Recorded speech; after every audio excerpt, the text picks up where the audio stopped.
कार्यक्रम किया गया, क्या उद्देश्य? आज भ्रष्टाचार के खिलाफ आज़ादी की दूसरी लड़ाई के लिए एक संगठन, अंग्रेजों के खिलाफ एक लड़ाई का नारा गांधी जी ने ये दिया था, करो या मरो। और वो अगस्त क्रांति 9 अगस्त को जो शुरू हुई थी और जिसके परिणाम स्वरूप देश आज़ाद हुआ, इसी तरह से भ्रष्टाचार के खिलाफ एक संगठन का निर्माण हुआ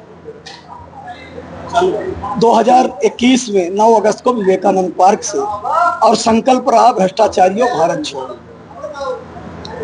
लेकिन भारत से भ्रष्टाचार अभी क्या खत्म होगा? मऊगंज और रीवा जिले से नहीं खत्म हो रहा है।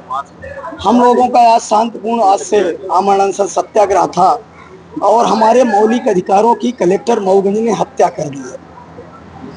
और जब कहीं किसी की हत्या हो जाती है तो आज हमने स्थापना दिवस के रूप में कलेक्टर के कुकृत्यों को, और कलेक्टर ने जो हमारे मौलिक अधिकारों की हत्या की है उसके परिणाम स्वरूप आज सभा में यहाँ इकट्ठे हुए थे कि हमारा देश आज़ाद है और आज़ाद देश में संविधान लागू है।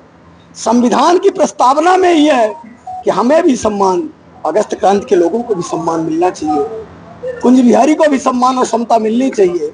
जो हमारे आर्टिकल 14, 19 और 21 है उनका संरक्षण हमें मिलना चाहिए।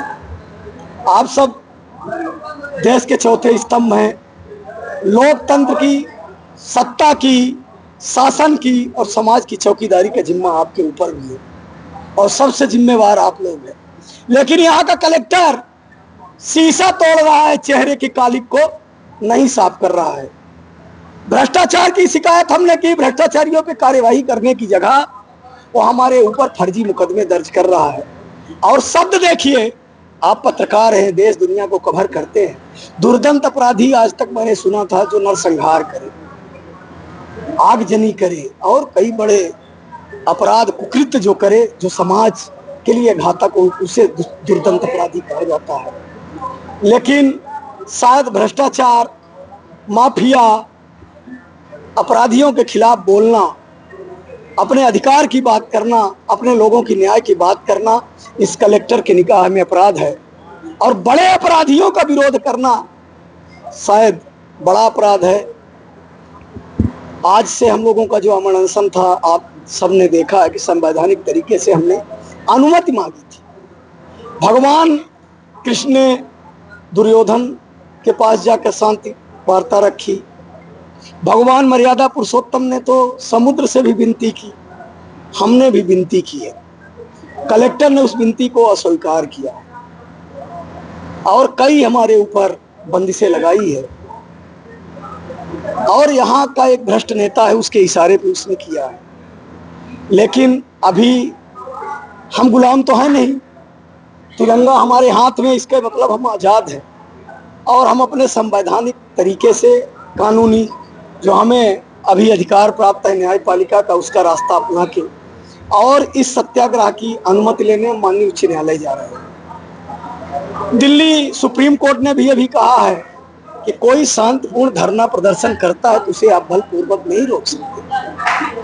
आप देखिए कि जंतर मंतर, जहां राष्ट्रपति भवन है, जहां संसद भवन है, जहां सर्वोच्च न्यायालय है, वहां भी धरना प्रदर्शन के लिए स्थान सरकार ने चिन्हित किया है, जिसे जंतर मंतर कहते हैं। कमिश्नर कार्यालय में चिन्हित है, रीवा कलेक्ट्रेट के सामने चिन्हित है। आखिर मऊगंज में 3 साल हुए जिला बने, क्यों चिन्हित? दूसरा सवाल, मेरा उनसे विरोध नहीं है कि जो धरना देने गए थे, जो विरोध करने गए थे, उनसे विरोध नहीं है। उनकी समस्या थी, वो लेके गए थे। लेकिन एक देश, एक संविधान, एक विधान का नारा देने वाली भाजपा की सरकार है और इन्होंने सरकार में आने से पहले नारा दिया था कि एक देश, एक विधान, एक निशान, एक संविधान।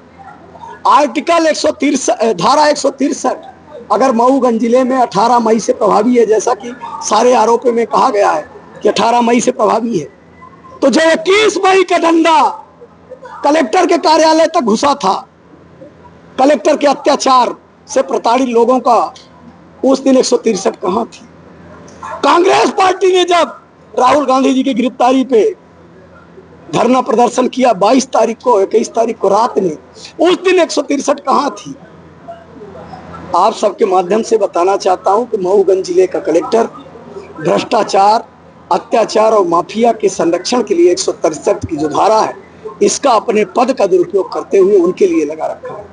मऊगंज जिला क्या भारत देश से अलग, जो यहाँ अलग कानून चलता है, या आपकी आवाज को दबाने के लिए लगातार आपके ऊपर एफआईआर?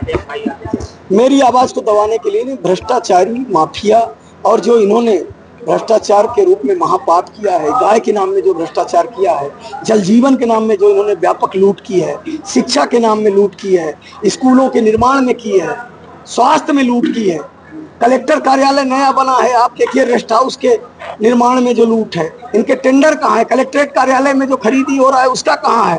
ये सारे भ्रष्टाचार को छुपाने के लिए, भ्रष्टाचार के खिलाफ जो हमारी आवाज है, और हमारी आवाज अपनी नहीं है, पूरे मऊगंज जिले में भय और आतंक पैदा करने के लिए, लोगों में डर पैदा करने के लिए ये मेरे ऊपर फर्जी एफआईआर दर्ज किया। गड़रा हत्याकांड के बाद एसपी बदले गए, कलेक्टर बदले गए, बहुत सारे विभाग के अधिकारी, इस उम्मीद से कि अब जिला और सुचारू रूप से चलेगा, बढ़िया चलेगा, तो क्या ऐसा लगता है कि चल रहा है कि और? देखिए, गड़रा हत्याकांड आपने जो उठाया, बहुत अच्छा बात। एक चीज और है, गड़रा कांड हुआ, उसमें हमारी सीडीआर निकलवाई गई, लेकिन बन्ना जी को फोन गया था, हमने भी थानेदार को फोन किया, बन्ना जी ने भी फोन किया, बन्ना जी का सीडीआर नहीं निकला।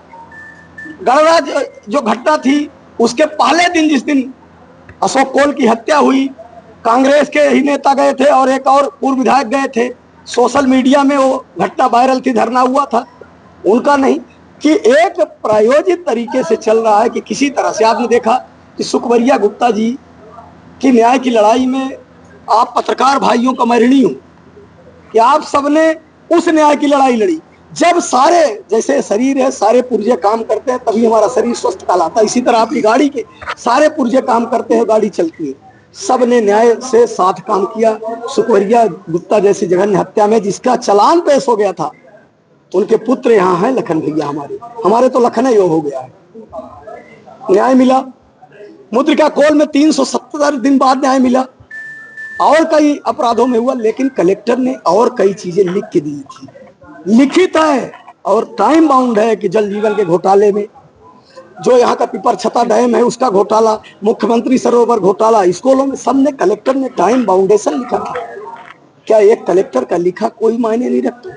लेकिन अब ये एक आतंक और भय पैदा करने के लिए मेरे ऊपर एफआईआर कर, मेरे ऊपर नहीं कर रहे, पूरे मऊगंज जिले के लोगों पे कर रहे हैं, कि सब डर जाएं। कि एक ने बोला था, देख लो, अभी आप बहेरा नानकार के एक ऑडियो सुना होगा, अगर वो भ्रष्टाचारियों को कलेक्टर का और पुलिस का संरक्षण नहीं होता, तो जो शिकायत करता है उन्हीं को किस तरह से माँ बहन की गाली और बोल रहा है, 2 एफआईआर है और हो जाएगी। आज उन शिकायतकर्ताओं की, जिन्होंने कहा खेत तालाब नहीं बने, पैसा निकल गया, उनकी रोड जोत ली गई है, उनकी एफआईआर नहीं हो रही है। तो ये पूरे मऊगंज जिले की आवाज को बंद करने के लिए इस तरह कृत्य किया जा रहा है। आप देखिए कि पत्रकारों पे एफआईआर हुआ है, आप देखिए कि गौशाला में, सार्वजनिक सोशल मीडिया में जो आरटीआई के दस्तावेज हैं, कलेक्टर अगर भ्रष्टाचारी नहीं है, तो जिस कलेक्टर को यह नहीं पता है कि महिला स्व सहायता समूह में महिलाएं सदस्य हैं। अटरिया की घटना आपने आरटीआई से मैंने लिया है, कि माता जी उनकी अमरीश मिश्रा जी की स्व सहायता समूह के अध्यक्ष है।